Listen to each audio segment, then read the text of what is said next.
everybody, how you doing? Dave Nassi here.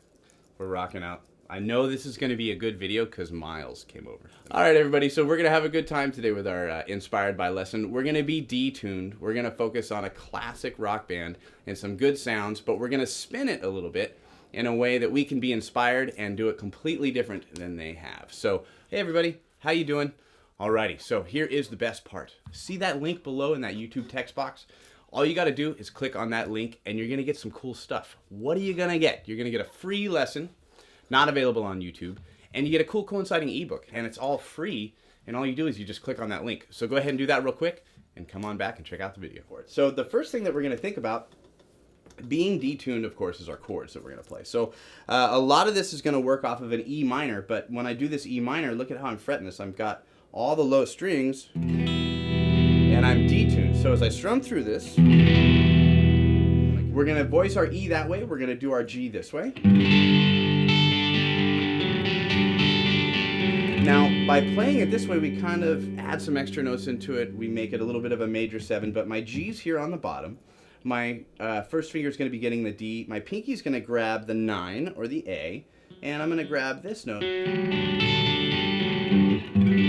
It's kind of a cool way to play that voicing there, a little bit different. We might even do things like this.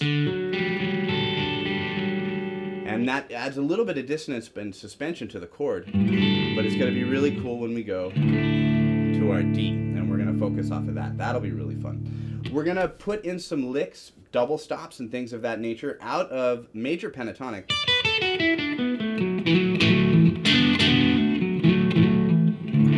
For our D chord, but we got to be careful because that low string is detuned, right? So we got to watch out for that. Essentially, everything that we're going to do in this lesson is going to strum out those 3 chords, and when we get to the D, we're going to spice it up with a little bit of rhythm playing and lead work. That's hard for people to do sometimes, right? To bounce between the two.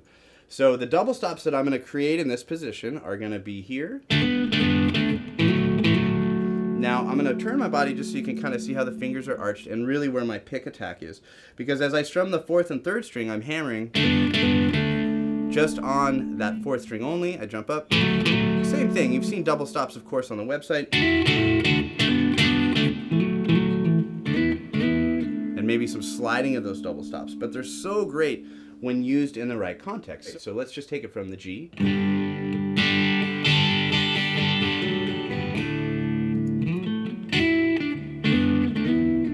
Something really simple like that. I'll play that again, just the lead part. And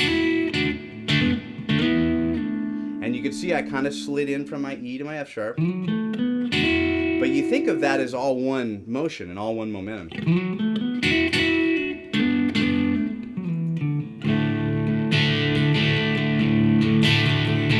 Go to that E chord.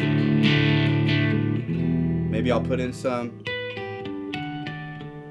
harmonics. Those always sound really nice over an open E, kind of E minor sound there. The G.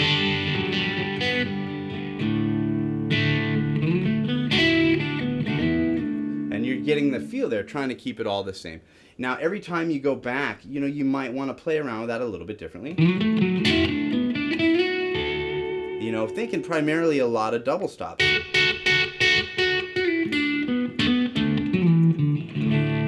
Again, let's take this where we do the E, do some harmonics, go to that G, maybe I'll arpeggiate that, and I'm going to go to the D, but I'm going to do this now. So when I turn to this position, just to show you how I'm going to fret these initial double stops, I like to pluck them because then I can mute these lower strings with my right hand. And I can slide up. Now that's 14 and 15. That's quite a distance really from 9 to 14.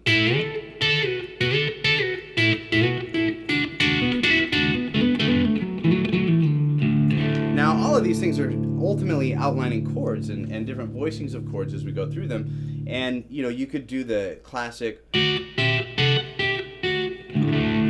if you're unfamiliar with that at all.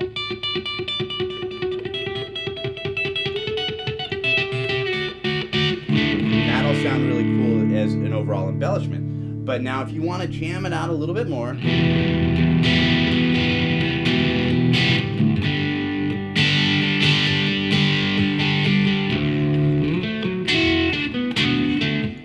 this you're familiar with.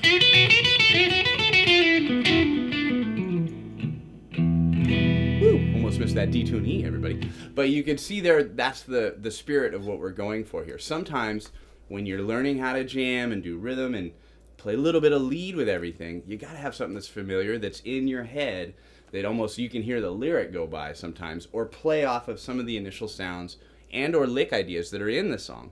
And it gives you a starting point, because when you're working on these things without any accompaniment, you know, something like this, when you're working on that without any accompaniment, it's kind of like watching the paint dry. As cool as it is, but you got to give it some context, and context is something that's relatable. That's what these Inspired by lessons are for. I hope you enjoyed it. It's a pretty simple idea. We like concepts that work off of really catchy tunes. So go to the website, nextlevelguitar.com. Thank you so much, and I'll see you next time.